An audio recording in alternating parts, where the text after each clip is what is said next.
علو زخبركم تخاطات تيمانا انفو ميديا نلو مسولوس على 17 سنة 2025 كم تلمود زتفلالي وانويان حاصرتي زعباتات زيناتات حيزلكم متصلقو مكتالكم يعدم بقدامنت زغربلكم كبرات تخاطاتلتي لو ما انت بحداث ايرترا زرأخو حدا زينا زغرم زينا عندي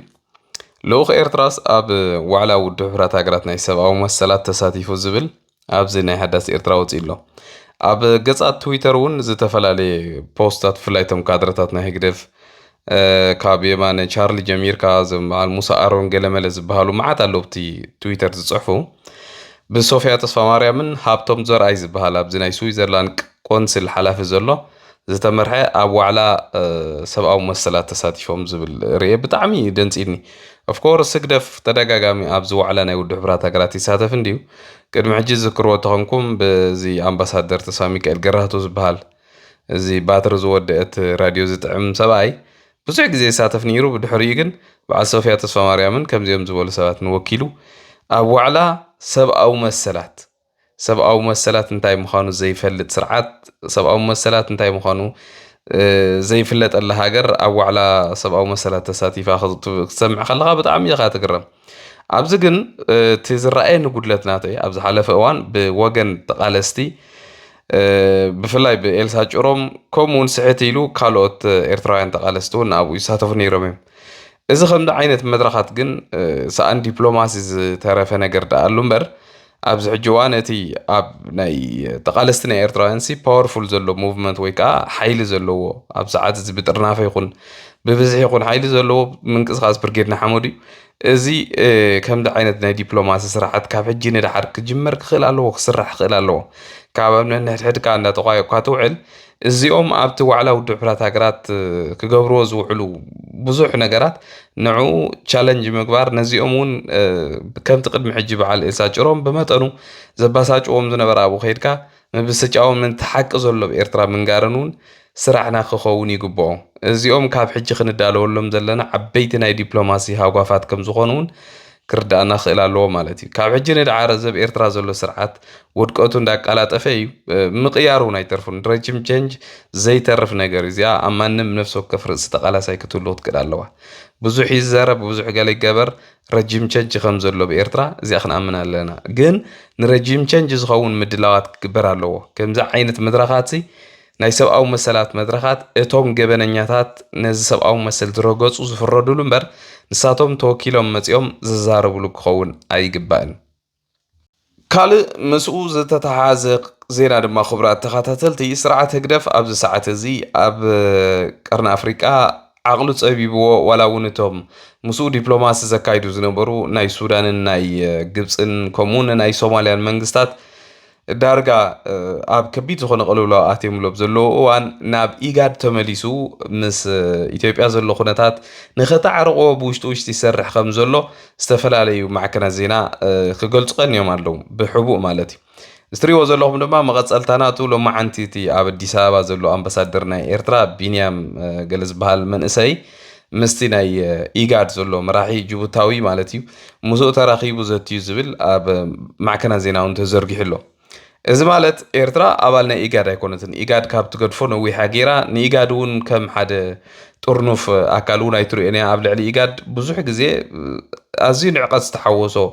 ዘረባታት ይዛረብ ትብል ቀመላኺ ከምኡ እንቶም ናቱ ደገፍቲ ማለት እዩ ኣብ ሰዓት እዚ ደኣ እንታይ ስለ ዘድልዮም እዮም ኢጋድ ከይዶም ሽርጉድም ዝብሉ ዘለዉ ንዝብል እዚ ዝካየድ ዘሎ ለመቐነ ኩነታት ህግደፍ ብጣዕሚ እዩ ሰንቢዱ ዘሎ ብፍላይ ኢትዮጵያ ዝኾነ ወራር ከይትፍጽመሉ ብጣዕሚ ስጋኣት ኣለዎ ልዕሊ ዝኾነ ግን ክቡራት ተኸታተልቲ ኣብ ከምዚ ዓይነት ብፍላይ ከምዚ ዓበይቲ ግጭታት ኣብ ዓለም ክጋጥሙ ከለዉ ከጋጥሙ ዝኽእሉ ንኣሽቱ ኩናት እውን ብዙሓት ኣለዉ ነቲ ዓበይቲ ግጭታት ከምዚ ናይ እስራኤልን ኢራንን ከጋጥም ከሎ ንዕኡ መዝሚዞም ኣቓልቦ ማሕበረሰብ ዓለም ናብኦም ዝኾነሉ እዋን ኩናት ክገብሩ ዝኽእሉ ኣካላት ንባዕሉ ህግደፍ ምስ ኣብዪ ኣሕመድ ናይ ኣሜሪካ ምርጫ ኣብ ዝነበረሉ ግዜ እዮም ነቲ ኩናት ከፊቶሞ ማለት እዩ እዚ ስለ ዝፈልጥ እምበር ኩሉ ግዜ ከምዚ ዓይነት ነገራት ክግበር ከሎ ህግደፍ መቸም ኣብ ምትዕፅፃፍ ካብቶም ኣብ ዘለዎ መንግስታት ዝሓሸ እዩ ነዚኣ ክገብር ክብል ምስ ኢጋድ ሎማዓንቲ ክልሙን ውዒሉ ዘሎ ማለት እዩ قصيلة زغربلكم كبرات تخاتلتي لما عنتي أب حد زحابشة زبهال عبي مع كان زينانا يوتيوبيا بدنا يوتيوب يخونا فيسبوك أب كال زنطف إذا سئل زي زرقيهم بزح يزوروا وعيلهم أبلات برجيدنا حمدو أب جون سراوي إسرائيل كم زخونو لطيفهم أب فيسبوك زبل أجات أب خوينون أبناي برجيدنا حمدو نا إسرائيل تسئل رخيبة يالله أنا مالتي حجي أنا من الباتتهم ناي أبسرائيل زلهم تقالستي إذا سئل هزي ناي حجري ناي قدم مفلات أقداسيو عيد أنا خمس مثلاً ناي حجي مثلاً ناي حجي سئلاي مثل ناي قدم يو من البات أبت حدا زي أبسرائيل بشوعة أكتوبر حدا جاب زقات أمولوان شعون قرب استفل عليه مدينغات أتصل نبرت هزبي مخنياتو سيفيلاو يعني ببزعي مويتهم ህፃናት እንገለን ስለዝሞቱ ኣብኡ ሓገዝ ከበርክቱ ኢሎም ዝተጠራነ ፍሉ ስእሊ እምበር ኣብዚ ሕጂ እዋን ኣብ ልዕሊ ኢራን መጥቃዕቲ ስለ ዝገበረት እስራኤል ዝተወስደ ስእሊ ኣይመስለንን ብዝያዳ ግን እቶም ብርጌድ ንሓሙድ ናይ እስራኤል ዘለኹም መግለፂታት ትህብሉ ወይ መብርህታት ትህብሉ ፅቡቅ ነይሩ ምክንያቱ ኣብ ዓበይቲ ማዕከናት ዜና ናይ ኢትዮጵያ ይጋዋሒ ዘሎ እዚ ከምዚ ዓይነት ነገራት ኣነ ብወገነይ ብናተይ ርእቶ ክንጥንቀቐሉ ዝግባአና ስራሕቲ ዝብል ምክንያቱ እዚ ኩናት ናይ እስራኤልን ናይ ኢራንን ንዓና ናይ ኤርትራውያን بعلم لخاو مدرخ أنجل داخل ريوخ نقل على نمبر نحنا بخمزير بحنا بخمزير بلنا إلكا كتقوموا أي تخيرنيها تزولو كويناتون كال دايمنشن زولو بوزحات هجرات ساتفو بتعمل ترى ويستحال على كويناتيو نحنا من الوقت أبزي صحفنا زحاب شانتا إزبل زولو تما بإرترا زولو تقامتي نتي أب إرترا زولو سرعات مس إيران تبغى ركب سلا زولو إيران كتسعر اللوا تسرعت أب إرتراز اللون كسعر اللوا زبل مرجع يوم وسيدومي زبل. of course أب إرتراز اللوا سرعت مس إيران تبغى زخون الركب اللوا جن مس إيران تبغى ركب سلاز اللوا إسرائيل قبل على إيران ما تقعد تقبر كلا نير إسرائيل مدقاف مالت I don't know بخمي ملك بفلا يكعب بفرقة نحمد الرجال هون يقولون بقول كسب دس ولا خدق في غلي ولا حنت تساقم يقولون أبنو قبرو قال سجن نحنا قدينا هزب إيرترا قدينا إيرترا إز قال سنازل لوب ساعات زي أبنا يقالوا علامات بوليتيكا ويكوينات آتيها نتي تدقف نتي زي تدقف خون يقولون إذا زبالت أتنتايا هزبي أبز قد قالوا تفتروا حدا قالوا خال تيروريزم دي ولا زيناي قبر شبرا متقعتها تبز كايرلو سوليداريتي مرأي من هزبي زي نبورن زرلوني مالتي زي بوست جن من البات أنا أبزمنا إثيوبيا ميديا تتكجوا حواس الزراقي من البات دبلوماسياوي قدأتون كي تمت مغنياتو نتي ناي إيران ناي إسرائيل متقعتي زكاهم بزح سبونا له ولا تقالستونا له كم زكاهم سلزي بزي قداينا سلمنتاي أمونغونا خمسة عينت نقرات كأتو تدليو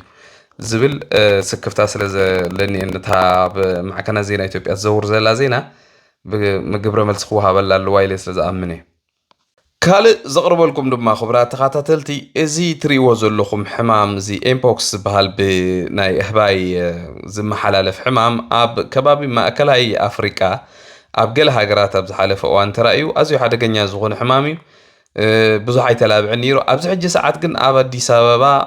ኣብ ኢትዮጵያ ኣትዩሎ ማለት እዩ ኣብ ኣዲስ ኣበባ ጥራሕ ዘይኮነውን ኣብ ሽዱሽተ ካልኦት ክልላት ናይ ኢትዮጵያ እውን ተዘርጊሑ ከም ዘሎ ተዘርጊሕናቱ ድማ ኣዝዩ ሓያል ዝርግሐ ከም ዘሎ ወይ ከዓ ብፍጥነት ዝርግሐ ዘሎ ይገብር ከም ዘሎ ብኢትዮጵያ እዮም ሓቢሮም ዘሎ ሚኒስትሪ ጥዕና ናይ ኢትዮጵያ ዝተፈላለዩ ናይ ኢመርጀንሲ ፃውዒታት የውፅእ ኣሎ ኣብዚ እቶም ኤርትራውያን ስደተኛታት ኣብ ዝተፈላለዩ ከተማታት ዘለኹም ብፍላይ ኣብ ዓበይቲ ከተማታት ከም በዓል ኣዲስ ኣበባ ዝበለ أزيهم تنقاقت قبري قباكم مغنياتو توم إثيوبياويان بتي نا إثيوبيا معكنا زينا ديو ولا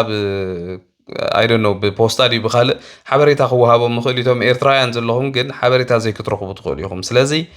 بتخولوا بفلاي بعلى ديسابا أبيات مقبيقون خالق بوتاتات تنقاقتات كتقبرو تقولوا لكم كم زعينت ملكتات ويزغون نجار مستريو جن كالتفكم ناب حكمنا تكرهم ذلكم نا إثيوبيا نا مينستر تعنا لو ما عند حبريتات يوصوا علو لو مالتي تنقاقون نهزبي بكبركم ذلوا حبريتا هي بسلزوا على نجار مقديز أخبركم سلز ذلوا خي أب موداتا زغرب لكم لما خبرات خاتاتلتي بزعبا زي أمونغو إيران إسرائيل نزلوا كينات لو ما عندي زو على أبديتس مالتي لو ما عندي كمتي زحلفه نفرت قينات إسرائيل ملو بملو إن السمايات إيران ويكا إن إيران كل عير ملو تقوات إيران وعيلا منقص إسرائيل وقعوا زخون مجلس بموتى نملا إيران ويكان كل أير إيران كم تقاطع رو حبيرة مالو ጸኒሑ ነቲ ነዊሕ እዋን ዝኾነ ይኹን ምትእትታው የብልናን ኣብቲ ኩነት እቲ ክብል ዝጸንሐ ዶናልድ ትራምፕ ሎማዓንቲ ኣብ ናይ G7 ኣኼባ ኣብ ካናዳ ዝነበረ ንዑ ነቲ ኣኼባ ኣቋሪፁ ናብ ሃገሩ ብምምላስ ከተማ ታሄራን ዘሎ ህዝቢ ልዕሊ 10 ሚልዮን ህዝቢ ካብ ከተማ ታሄራን ንኽወፅእ ኣዚዙ ኣሎ ኣብዘን ውሽጢ 24 ሰዓታት እውን ከጋጥም ዝኽእል ነገር ከም ዘሎ እውን ሓቢሩ ኣሎ ኣብ ድሒሩ ኣብ ናቱ ትዊተር ከም ዝገለጾ ድማ ዝኩሉ ክብሎ ዝቐንየ ኣፍሪሱ ንናይ ሰማያት ኢራን ሙሉ ተቋጻጺርና የለና ኢሉ ባዕሉ ዶናልድ ትራምፕ ኣብ ትዊተር ገጹ ሕጂ ጽሒፉሎ ማለት እዩ እዚ ማለት ንኣያቶላህ ካሜኒ እቲ ሃይማኖታዊ መራሒ ናይ ኢራን ኣበይ ከም ዘሎ በየን ይኸይድ ከም ዘሎ ዋላ ኣበይ ናይ ሰዓት ከም ዘሎ ኣጸቢቕና ንፈልጥ ኢና ግን ኣብዚ ሰዓት እዚ ክንቆትሎ ይደለናን እስራኤል እውን ኣብ ዝሓለፈ እዋን ንዑ ኣሳሲኔት ክትገብሮ ወይ ክትቆትሎ መደብ ኣውፅያ ነይራ እንተኾነ ግን ተቃዊምናያ ደወቢላቶ ኢላላ ኢሉሎ ማለት እዚ ማለት ሎማዓንቲ እተን ዓበይቲ ናይ መራኸብ ኩናት ናይ ኣሜሪካ ኣብ ከባቢ ኢራን በፂሐን ኣሎ ብዙሓት ሰባት ከም ዝብልዎ እውን ሎሚ ዘይተርፍ መጥቃዕቲ ኣሜሪካ ኣብ ልዕሊ ኢራን ኣሎ ይብሉሎ እዚ ማለት ልክዕ ከምቲ ኣብ ልዕሊ ሳዳም ሁሴን ዝተገብረ መጥቃዕቲ ኣሜሪካ ኣብ ሰዓት እዚ ዘይተርፍ ኩናት ጌራ ነቲ ኣብ ኢራን ዘሎ ብ1979 ከባቢ ብዕልዋ ናብ ስልጣን ዝመፀ ናይ ሪቮሉሽናሪ ጋርድ ዝበሃል ወይ ከዓ እዚ እስላማዊ ዝኾነ መንግስቲ ንዕኡ ንምቕያር ወዲኣ ከም ዘላ እዩ ዝንገር ማለት እዩ እስራኤል ብወገና ከምቲ ዝበልኩኹም ብነፈርቲ ኩናት ዳርጋ ን30 ወይ ካብ 30 ንላዕሊ ፐርሰንት ዝኸውን ነቲ ሚሳይል ላውንቸርስ ወይ ከዓ ንከበድቲ ባሊስቲክ ሚሳይላት ክድርቢ ዝኽእል ዓበይቲ መሳርሒታት ከም ዘዕነወቶ ብዙሓት ክኢላታት ናይ ኩናት ይገልጹሎ ማለት እዩ ቀንዲ ኣተኩሮ ናይ ኢራን ናይ እስራኤል ድማ ኣብ ልዕሊቲ ሚሳይል ሲስተምን ከምኡ ናይ ኒኩለራዊ ጸዓትን ናይ ኣጽዋራ ፋሲሊቲን እዩ ንከተማ ታሄራን ሙሉ ንምቁጻር እውን ትሰርሕ ዘላ ምክንያቱ ብዝሓለፈ እዋን ከም ዝረኣኹሞ እቲ ማዕከናት ዜና ካልእ ዝተፈላለየ ናይ ኢንቴሊጀንስ ቤት ጽሕፈት ሄድኳርተርስ ገለ ብሙሉ ተሃሪሙ እዩ ማለት እዩ ኢራን ብወገና ሎማዓንቲ ከበድቲ ሚሳይላት ናብ ቴል ኣቪቭ ናብ ካልኦት ከተማታት ትሰድድ ውዒላ ንናይ ሞሳድ ሄድኳርተር ኣዕንየዮ ትብላላ እንተኾነ ግን ብወገን እስራኤል ናይ ሞሳድ ሄድኳርተር ኣይተሃርመን ዝተሃርመ ሰብ የለን ኣብኡን ሰብ ኣይነበረን እቶም ኣብ ናይ ሞሳድ ሰራሕተኛታት ኩሎም ኣብ ኢራን እዮም ዘለዉ ክብል ብላግፁ ይመሊስላ ማለት እዩ እንተኾነ ግን ብዙሕ ናይ እስራኤል ናይ ዲፌንስ ሲስተም ወይ ከዓ እዚ አይሮን ዶም ዝበሃል ሚሳይል ዝከላኸል መሳርሒታት ክከላኸሎ ዘይካለ ብዙሕ ባሊስቲክ ሚሳይል ኣብ ውሽጢ እስራኤል ይዓልቡ ከም ዘለውን ካብ ኤርትራውያን ስደተኛታት እውን ክንረኽቦ ክኢልና ኣለና ማለት እዩ ብዙሕ ጉድኣት እውን የውርድሎ ብልዕሊ ሰብን ህንፃታትን ካልኦትን ካልእ ናይ እስራኤል ናይ አይሮን ዶም ሚሳይል ሲስተም ትማሊ ዘጋጠሞ ነገር ጃም ተገይሩ ወይ ከዓ ሃይጃክ ተገይሩ እዚ ተጠሊፉ ከም ዝነበረ እውን ሓቢሮም ኣለዉ ምክንያቱ ሓደ ቪድዮ ይረአ ናይ እቲ ሚሳይላት ኣንጻር ዝደርበዮ ሚሳይል ተመሊሱ ናብ ነብሱ ክወድቅ ከሎ ማለት እዩ እዚ ከምዚ ዓይነት ምዕባለታት ኣሎ ሎም ምሸት ወይ ኣብዚ ውሽጢ 24 ሰዓት ግን ኣዝዩ ሓድሽ ዝኾነ ነዚ ኩናት እዚ ኣብ መንጎ ኢራን እስራኤል ዘሎ ክቕይር ዝኽእል ነገራት ክፍጠር ከም ዝኽእል ብፍላይ ብወገን ኣሜሪካ ዳርጋ ዝተወድአ ነገር ይመስል ማለት እዩ ኩነታት ናይ እስራኤልን ኢራን እምበር ከምዚ ዘሎ ሓደሽቲ ኣፕዴትስ ኣብ ዘለወሉ ድማ ናብዚ መፂና ክንቐርበልኩም ኢና ክቡራት ተኸታተልቲ